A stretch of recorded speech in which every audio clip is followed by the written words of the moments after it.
का दैनंदिन उपासनेसाठी तुमचं काय सजेशन आहे?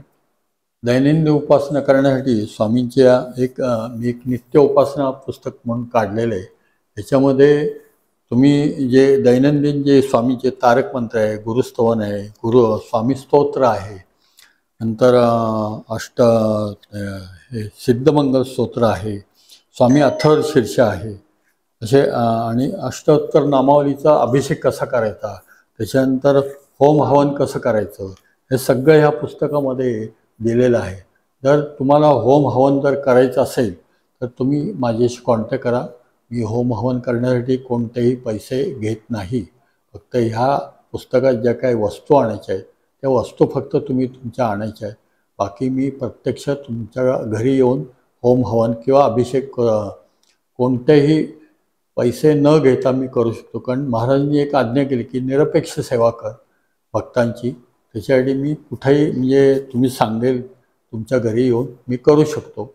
ह्याच्यामध्ये करण्यामध्ये काय, होम हवन करण्यामध्ये तुमच्या घरात प्रत्येकाच्या घरात काही ना काही निगेटिव्हिटीज असते. ती निगेटिव्हिटी जाणार कशी, तर त्याच्यासाठी महाराजांनी स्वामी अथर्व शीर्षाचं 17 आवर्तनं दिलीत. ती 17 आवर्तनाचा होम होतो आणि त्या होमामध्ये आपण काळे तीळ आणि पांढरे सातू वापरलेले.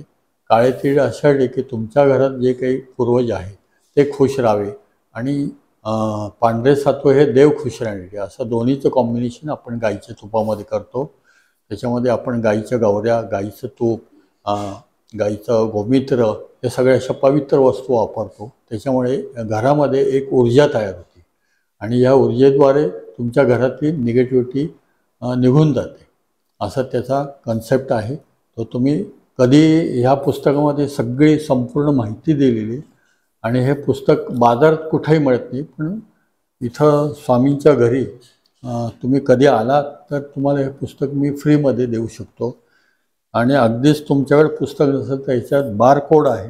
हा बारकोड जर तुम्ही हे केलं तर तुम्हाला तुमच्या मोबाईलमध्ये हे पुस्तक संपूर्ण डाउनलोड होईल.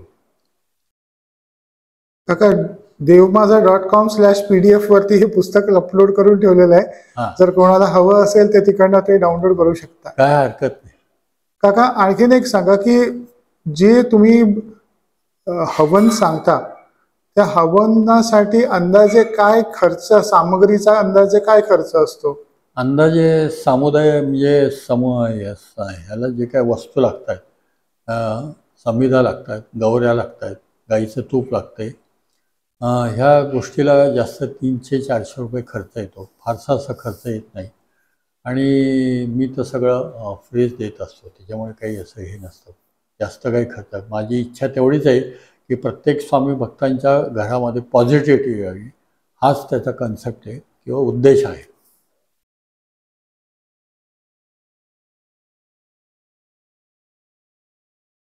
अध्यात्मावर नवनवीन माहिती मिळवण्यासाठी देव माझा चॅनलला सबस्क्राईब करा. पोस्ट आवडल्यास लाईक करा, शेअर करा. कमेंटमध्ये श्री गुरुदेव दत्त लिहायला विसरू नका.